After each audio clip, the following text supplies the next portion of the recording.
سيد الأنبياء والمرسلين أما بعد فأعوذ بالله من الشيطان الرجيم بسم الله الرحمن الرحيم بل الصلاة والسلام عليك يا رسول الله وعلى آلك وأصحابك يا حبيب الله الصلاة والسلام عليك يا نبي الله وعلى آلك وأصحابك يا نور الله. My dear Islamic brothers and respectable elders, honorable youngsters, there are lots of blessings of reciting Durud Pak upon the Prophet sallallahu ta'ala alayhi wa alihi wa sallam. According to one narration, it is stated, whoever recites Durud Pak 100 times upon me, jo banda mujh par 100 martaba Durud Pak padhta hai, Allah Azza wa Jal writes between both of his eyes that he is free from hypocrisy and the fire of hell. Allah Ta'ala उसकी दोनों आंखों के दरमियान ये बात लिख देता है कि ये बंदा मुनाफिकत और जहन्नम की आग से आज़ाद है. And Allah will keep him with the martyrs on the day of judgment. So on the day of judgment is going to be with the shaheed, the shuhada. कि Allah Ta'ala उसको कल क़यामत के दिन जो शुहदा होंगे ना, अल्लाह के राह में जो शहीद होने वाले लोग होंगे, उनके साथ अल्लाह ताला उनको उठाएगा. अल्लाह में कसरत से दुरूद पाक पढ़ने की तौफीक अता फरमाए. कोशिश किया करें, ज़हन बनाया करें कि दुरूद पाक छोड़ा ना करें. जब भी हमारे पास वक्त हो, जब भी हमारे पास फ्री टाइम हो, तो हमें दुरूद पाक पढ़ना चाहिए. ये हम फर्ज नहीं है, वाजिब नहीं है, जस्ट मुस्तहब, जस्ट रेकमेंडेड. लेकिन आप अपने आप पर इसको फर्ज बनाओ यार, लाजमी मैंने दुरूद पाक पढ़ना है. और अगर आप इस आदत बना लेंगे, ये आदत हमारी बन जाएगी, तो इंशाल्लाह हमें बहुत बरकतें हासिल होंगी, बहुत सारे हमारे मसाइल हल हो जाएंगे. हर घर की दुआ है सल्ले अला मुहम्मद. हम दुरूद पाक पढ़ते हैं तो हमें पता नहीं है कि हमारी कितने मुसीबतें टल जाएंगी, लेकिन हमारा ज़हन नहीं होता. और बदकिस्मती से हमें दूसरे कामों के लिए टाइम मिल जाता है, बेफजूल बातों के लिए हमें टाइम तो मिल जाता है, लेकिन अगर हमें दुरूद पाक का कहा जाए तो हमारा ज़हन बनता नहीं. ये असल में this is the tricks of the शैतान. शैतान does not want us to increase our reward. Shaitan does not want us to increase our good deeds for the akhirah. So one of the best ways to increase your good deeds is by reciting Durud Pak upon the Prophet sallallahu alaihi wasallam. Allah Ta'ala सबको अमल करने की तौफीक अता फरमाए. सल्लू अला हबीब सल्लल्लाहु ta'ala ala Muhammad sallallahu ta'ala alayhi wa alihi wa sallam. Today inshallah I want to talk about the topic of earning halal and avoiding haram. लेकिन halal कमाई, हमारी कमाई halal होनी चाहिए. Our earning should be halal. Whether it's 1 pound, whether it's 1,000 pounds, our earnings should be lawful. They should be pure. They should be halal. And even if you are earning millions of pounds, but the earnings are haram, then this is not accepted in the cause of Allah subhanahu wa ta'ala. In fact, this is a very severe sin. So today, inshallah, we're going to learn about what Allah Ta'ala teaches me and you in the Holy Quran about earning halal. Remember, we are Muslims. We are Muslims. And Allah subhanahu wa ta'ala has made certain things halal, and Allah has made certain things haram. There are certain boundaries of Allah subhanahu wa ta'ala. Those boundaries, if we stay within those boundaries, it is fine. It is permissible. But if we cross those boundaries, if we transgress those boundaries, and we step over the boundary and the limit that Allah subhanahu wa ta'ala has set for us in Sharia, in Islam, then we will become sinful. Then it becomes a guna. So today, inshallah, we're going to learn about halal and haram. To begin with, I want to mention a story, how our pious predecessors, who used to be great scholars and at the same time used to be great traders, they used to be wealthy businessmen, but they never ever cheated their customers. It said regarding Imam Azam Abu Hanifa, such a great scholar, the leader of millions of Hanafis across the world. It says he was someone who was a prominent cloth trader. He used to trade in clothes. And even as a trader, he never forgot the Islamic principles. And he would always make sure to look after his customer. He would always be a well-wisher of his customer. It says that Sayyidina Hafs bin Abdul Rahman, he said that I would go with Imam Azam Abu Hanifa and I would trade with him. I would see how Imam Azam Abu Hanifa would trade, and I would also be with him, and I would see how he would trade. And whenever there used to be a cloth that had some form of defect inside it, जब भी कोई कपड़ा ऐसा होता जो इमाम साहब के पास होता, जिसके अंदर कोई सा मसला होता, कोई सी खराबी होती, तो Imam Azam Abu Hanifa would always tell me, "Oh Hafs, such and such cloth has some defect. So when you are going to sell it, tell it to the buyer." Subhanallah. कि जब वो खरीदार आएगा खरीदने के लिए, तो उसको ये बता दीजिएगा, जरूर बताइएगा कि इसके अंदर कोई खामी है, इसके अंदर कोई प्रॉब्लम है, कोई मसला है. Sayyidina Hafs radiyallahu ta'ala says that once I sold the goods, मैंने कपड़ों को बेचा, but I forgot to tell the customer that this cloth got a defect inside it. मैं उस ग्राहक को, उस कस्टमर को ये बताना भूल गया कि इस कपड़े के अंदर कोई मसला था, तो मैंने ऐसे ही बेच दिया और उसने ऐसे ही कपड़े लेकर वो चला गया. इमाम आज़म अबू हनीफा को जब ये बात पता चली, when he came to know कि my clothes, my products have been sold and the customers bought it and is given the full price, he hasn't been told that there was a defect and he should have been charged less, but rather he's been charged the full price. Imam Azam Abu Hanifa, when he came to know this, it says that he rahmatullahi ta'ala alayhi gave the amount of all the clothes that he had in the way of Allah subhanahu wa ta'ala. आपने वो सारे कपड़े सदका कर दिए. अल्लाह की राह में आपको सारे कपड़े जो आपके पास थे, आपने अल्लाह की राह में ऐसे ही सदका कर दिए. आपने गरीबों को दे दिया और ऐसा ही दे. Why? Because he realized that some of his clothes have been sold to one of his customers, and that customer was not aware that there was a defect inside. आज हम जरा गौर करें मेरे मीठे इस्लामी भाई, हम जरा तवज्जो करें.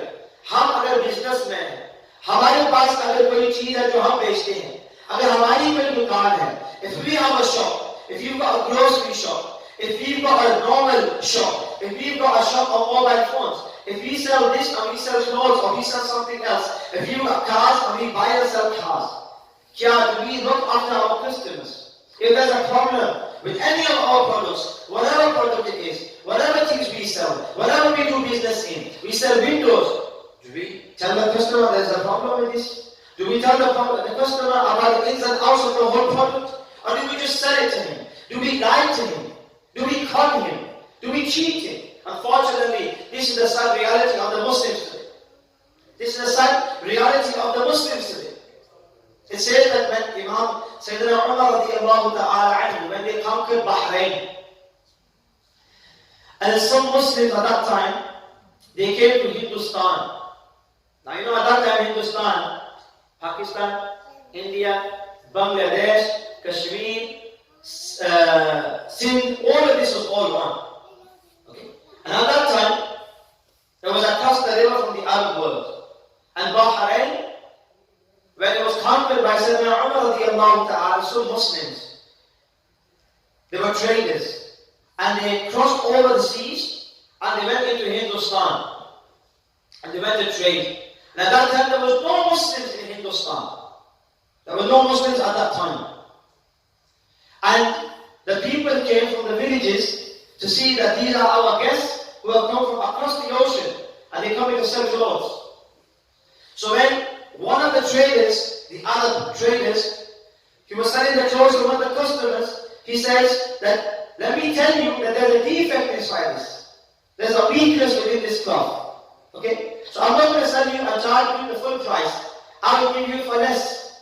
And so show me the defect. So he showed him the defect and it was a little tear in the cloth. And the customer, that Hindu, he said to him that, even if you didn't tell me this, I would have realized and I would have bought it for however much you would have said to me. I would have bought it for that much. So why do you need to tell me this for? And why do you charge me less? He says, because our Prophet sallallahu alayhi wa sallam told us that when you sell something to the customer, don't cheat the customer. Allahu Akbar.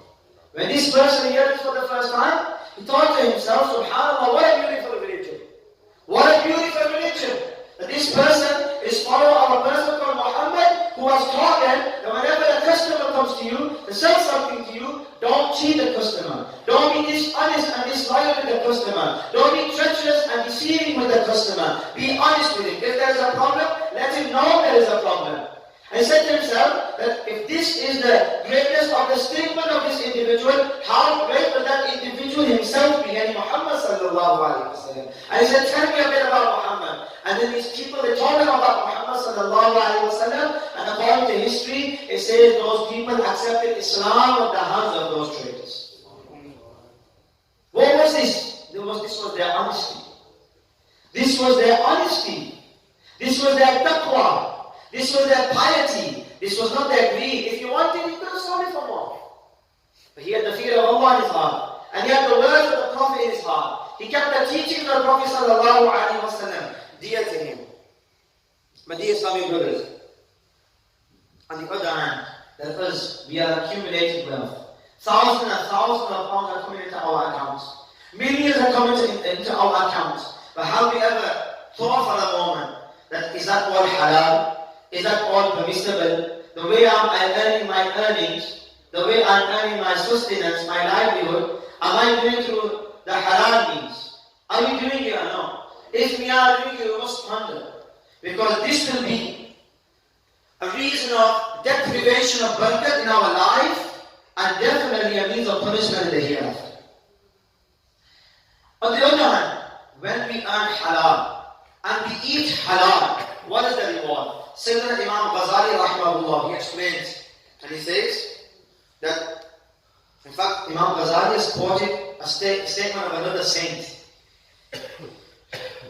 And he says that when a Muslim eats the first morsel of his halal food, हम halal कमाते हैं, फिर उसी पैसे के साथ आप खाना लेते हैं, खाना खरीदते हैं, तो वो halal खाना हुआ.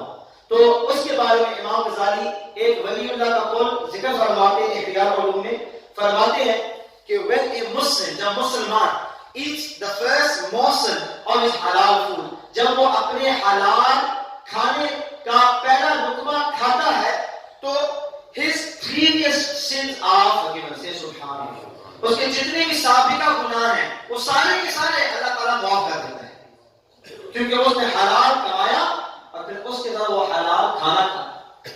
फिर आगे फरमाते हैं, and the person who goes to a place of humiliation in search of halal sustenance, कि वो बहुत कोशिश करता है, बहुत मेहनत और मजदूरी करता है, he sweats, his socks off, he works his socks off to go and earn halal sustenance. He knows there's easy ways of earning easy money, but that's the haram way. So he doesn't go through that the easy way. He goes through difficulty. He goes through trials and tribulations. He even goes through humiliation just so he can earn halal sustenance. It says that his sins fall like the leaves of a tree. Say subhanallah. जैसे दरख्त के पत्ते ना, वो जब झड़ते ना दरख्त से, इसी तरह उस बंदे के गुनाह मुआफ हो जाते हैं. वो बंदा जो हलाल कमाए, फिर अल्लाह ताला खुद कुरान में हमें बताता है और हमें हुक्म देता है. अब हम कुरान को पढ़ें तो हमें पता चलेगा कि हमारा रब हमसे क्या कह रहा है. रब खुद फरमाता है, वमा मिन दाब्बतिन फिल अर्दि इल्ला अल्लाह रिज़्कुहा. Allah subhanahu wa ta'ala says there is no creature on the face of this earth except that the responsibility of sustenance is upon Allah. अल्लाह ने सबको रिज़्क देना ये अपनी जिम्मेदारी में ले लिया है. Allah will give everybody the due sustenance. No one will starve. Whoever is due, whatever is due, however he is due, however much he is due, Allah will give it. Allah subhanahu wa ta'ala will give everybody the due sustenance. Nobody can earn more to say that I'm going to get more. अगर उसकी किस्मत में ज़्यादा लिखा है तो अल्लाह ताला उसको देगा. और अगर उसकी किस्मत में कम लिखा हुआ है तो अल्लाह ताला उसको वही देगा. Allah Ta'ala says in the Quran, وَكُلُوا مِمَّا رَزَقَكُمُ اللَّهُ حَلَالًا طَيِّبًا. Allah says, eat, खाओ from the sustenance which Allah has given you. सबसे पहले तो रिस्क हमें देने वाला कौन है? हमारे ज़हन में ये होना चाहिए कि रिस्क देने वाली ज़ात अल्लाह ताला है, हमारा राज़िक अल्लाह सुब्हानहु व तआला है। तो अल्लाह फरमाता है कि जो मैंने तुम्हें रिस्क दिया है उसमें से खाओ, लेकिन आगे अल्लाह ताला फरमाते हैं हलालन तय्यिबा, make sure that it is lawful and make sure it is pure. हलाल हो, तय्यब हो, पाक हो। फिर आगे रब फरमाता है, ऐ मेरे बंदे वत्तकुल्लाह अल्लज़ी अंतुम बिही मुमिनून, and fear Allah in whom you believe. अब आगे कहता है मेरे बंदे जरा होशियार रहना, हलाल खाना है, तय्यब खाना है, पाक खाना है, हलाल खाना है। ऐ मेरे बंदे मुझसे डरना इस मामले में। Another place Allah subhanahu wa ta'ala says, Ya ayyuhan nas, O people, kulu mimma fil ardi halalan tayyiban. Whatever is on the earth, eat from that, but make sure it is halalan tayyiban. It is halal, it is tayyib, it is lawful, it is pure. وَلَا تَتَّبِعُوا خُطُوَاتِ الشَّيْطَانِ. ये जो शैतान है ना, don't follow in his footsteps. शैतान की पैरवी मत करना. إِنَّهُ لَكُمْ عَدُوٌّ مُبِينٌ. Indeed, he is a clear enemy for you. वो तुम्हारा खुला दुश्मन है। तो अगर खाना है तो जो रब ने तुम्हें रिस्क दिया है उसमें से खाओ जो हलाल भी है, जो तय्यब भी है, जो पाक भी है, जो लॉफुल भी है। This is the command of Allah subhanahu wa ta'ala. And regarding this verse, the Mufti Yani Ikrama mentioned that when Allah ta'ala says, eat from that which we have given you, halal and tayyib, it says such as goat's meat, such as vegetables, such as lentils, जितनी भी चीजें हलाल हैं उन सबको खाओ। और इसी के साथ उलमा फरमाते हैं इसका मतलब ये भी है कि the things that you are attaining, the things that you are eating and consuming, make sure it's been obtained, make sure it's been attained through lawfulness. ऐसा ना हो कि तुमने किसी का माल चोरी कर दिया फिर उसी माल को आप खर्च करके खाना खाओ, ये नाजायज है, ये हराम हो जाएगा। ऐसा ना हो कि तुमने सूद लिया है, you take an interest, and now the extra money that you got, you are now going and spending it, and now you are feeding yourself. ऐसा नहीं होना चाहिए। Or for example, you bribe somebody, I want to do this thing for you if you do this for me and you give me some money. वो हराम है आपके लिए. This is not the way you earn money. Or you cheat somebody, or you sell a good to somebody, a product to somebody, and you cheat him and you lie to him. So these earnings that you are doing will be haram.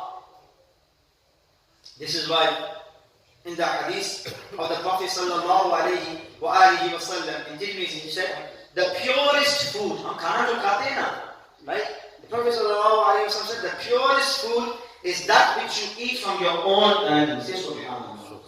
You know that when you आपने जब कमाया है ना, वो भी हलाल कमाई, और फिर जब आप खाते हो उस खाने को जिसके साथ आपकी खुद कमाई है, तो the Prophet said this is the most purest food that you can eat. And in another narration, the Prophet sallallahu alaihi wa sallam said there are some sins, कुछ ऐसे गुनाह भी होते हैं whose expiation is neither salah, neither fast, neither hajj, neither umrah. यानी आप जितनी भी नमाजें पढ़ लो वो गुनाह मुआफ नहीं होंगे, आप जितनी भी रोजे रख लो वो गुनाह मुआफ नहीं होंगे, आप हज और उम्रह भी कर लो वो गुनाह मुआफ नहीं होंगे. Those गुनाह will not be forgiven by means of these actions. But then how will they be forgiven? The Prophet sallallahu alaihi wasallam said their expiation, their kafara, their means of forgiveness is those troubles a person suffers in search of halal earnings. Say subhanallah. कि जितनी मुश्किल में बंदा जाता है किसके लिए, कि वो हलाल कमाए, हलाल कमाए, he earns halal. All the difficulties that he has to go through, all the troubles that he has to suffer, those become the reason of his sins being forgiven. नमाज नहीं, रोजा नहीं, हज और उम्रे नहीं, जितना वो बंदे को मुश्किल होता है अपने हलाल कमाई में, उस वजह से अल्लाह ताला उसके गुनाह माफ कर देता है. And in another narration, the Prophet sallallahu alaihi wa sallam warned us, on the other hand, about earning haram.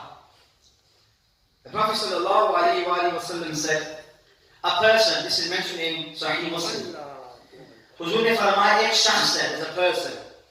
He makes a long journey. वो लंबा सफर करके आता है. His hair is untidy. His hair is untidy. उसके बाल ऐसे ही बिखरे हुए हैं. And body is covered with dust. उसका जिस्म ये मिट्टी से भरा हुआ है. अब, if you look at that person's state, it will indicate that this person is in such a condition that if you were to do dua in the court of Allah subhanahu wa ta'ala, Allah will accept his dua. Bazaar aisa lag jayega. If you look at that person, okay, he's on a long journey, he's a traveler. His hair is unkempt. He's covered in dust from the journey. His condition suggests that if you were to do dua in the court of Allah subhanahu wa ta'ala, Allah will accept his dua straight away. Such is his condition.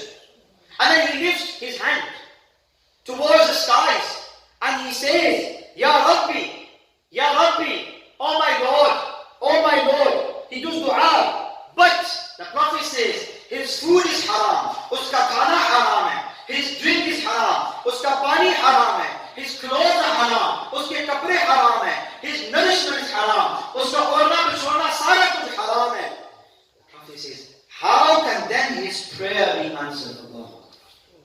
इसकी दुआ कैसे कबूल की जाएगी? यानी क्या मतलब इस हदीस का? If you wish that your du'as are answered, then you must make sure that your earnings are halal. वरना आप जितनी भी दुआएं करेंगे, आप जितनी भी रब की बारगाह में दुआएं करेंगे, आपकी दुआएं कबूल नहीं होंगी. क्यों? क्योंकि आपके अंदर हराम है. आपके कपड़ों, आप जो कपड़े पहन रहे हैं वो हराम जरिए से हासिल किए गए हैं. आप जो पानी पी रहे हैं वो भी हराम है. इसी बात Prophet sallallahu alaihi wasallam said, there will come a time upon my people. एक ज़माना मेरे लोगों पर, मेरी उम्मत पर ऐसा आएगा कि a man will not care where he gets a thing, how he gets a thing, whether it's by means of halal, whether it's by means of haram. वो ये नहीं देखेगा कि ये हलाल चीज में देगा या हराम चीज में, बस आ जाए, पैसे आ जाए, चाहे वो सूद के जरिए ना हो, आ जाए चाहे वो चोरी के जरिए ना हो, धोखे के जरिए ना हो. He don't care, he just wants the money. आज हम जरा देख रहे हैं, Muslim is tricking another Muslim. Muslim is involved in interest. Muslim is involved in robbery and theft. Muslim is involved in bribing other Muslims. तो ये सारा क्या है? Earning money, trying to increase our bank balances. लेकिन a man does not care whether it's halal or haram. You've got Muslims who are gambling. You've got Muslims who are selling drugs. You've got Muslims who are playing poker. You've got Muslims at the casinos. And they're earning money and they're gambling. And they turn their money away. So they get more money. They don't care. You've got Muslims who are going to businesses and they don't even know whether that business is halal or haram. The ulama, they say, some of the brothers may be sitting here and they may not be aware of this mas'ala. The mas'ala is still that, what if you are working for something like, for example, Domino's or McDonald's or places where they sell haram food, or places where they deliver alcohol. Is it halal to work there? The answer is no. You are not allowed to work in such places because you are delivering haram. You may not be selling it, it may not be your product, but you are delivering the haram. You are doing, the Quran says, تعاونوا على البر والتقوى. Help one another in goodness and piety. Straight after, Allah says, وَلَا تَعَاوَنُوا عَلَى الْإِثْمِ وَالْعُدْوَانِ. And don't help one another upon sin and transgression. Now, selling alcohol, this is a sin. And you are helping that business to sell this, to promote this, to advertise this. And you are getting paid for this. Is your income halal? You must ask yourself this question.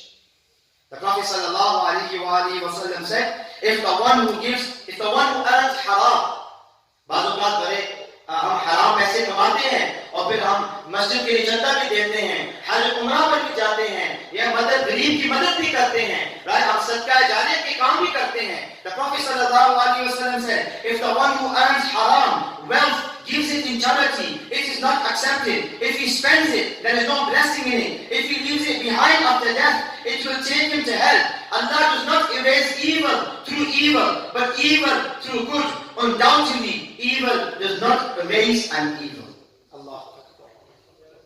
आप सदका भी दे दे, उसको कबूल नहीं किया जाएगा. आप हज भी कर लो हराम पैसों के साथ, Allah Ta'ala कबूल करने वाला नहीं है. And the Prophet sallallahu alaihi wasallam said, and I mentioned two more narrations and conclude my bayan. I'm going to make smile that you have to think upon the yaar, मेरे पास अगर एक penny भी आ रही है, क्या वो हलाल जरिए से आ रही है या हराम जरिए से आ रही है? हम जरा सोचें, फिर वही खाना हम भी खाते हैं, अपनी औलादों को भी खाना खिलाते हैं, उसी हराम के जरिए. फिर हमारी औलाद नाफरमान हो जाती है, फिर हमारी औलाद बात नहीं मानती. You must think, where is the problem? The problem is you are filling your own children's stomach with haram. How do you expect them to have life inside the house? The Prophet sallallahu alaihi wasallam said, whoever sells defective goods without showing its defect, खराब माल है, 2 number माल है. आजकल तो ये बहुत हो रहा है, आम है. Whoever sells defective goods and it doesn't tell the customer that this is defective, this is a second-hand product, whatever, he will always remain subject to the wrath of Allah subhanahu wa ta'ala. Or he sallallahu alaihi wasallam said in another narration, angels will curse him forever. उस पर अल्लाह की भी लानत होगी, फरिश्तों की भी लानत होगी. ऐसा बंदा जो लोगों को धोखा देकर चीजें बेचता है. And a haram morsel, Imam Ghazali rahimahullah ta'ala says, if a haram morsel enters the stomach of a person, every angel of the sky, every angel in the heavens and the earth will curse him until that morsel remains in his stomach. And if he dies with that morsel in his stomach, he will enter into the hellfire. कितनी सख्त सजा है कि अल्लाह ताला के जितने भी फरिश्ते जमीन और आसमान हैं, उस बंदे पर लानत भेजते हैं. कैसे बंदे पर? जो अपने पेट में हराम लुक़मे बनता है. अस्तगफिरुल्लाह. और फिर अगर वो उसी लुक़मे के साथ ही मर जाए, अल्लाह ताला उसको जहन्नम में दाखिल करेगा. अल्लाह ताला हम सबको हलाल कमाने की तौफीक अता फरमाए, हलाल खाने की तौफीक अता फरमाए, खुद भी हलाल कमाए, अपनी औलादों को भी हलाल कमाने का ज़हन दे और अपनी औलादों को भी हलाल खाने का ज़हन दे. अल्लाह ताला हम सबको हराम लुक़मे से महफूज व मामून फरमाए. आमीन बिजाह नबी सल्लल्लाहु अलैहि वसल्लम.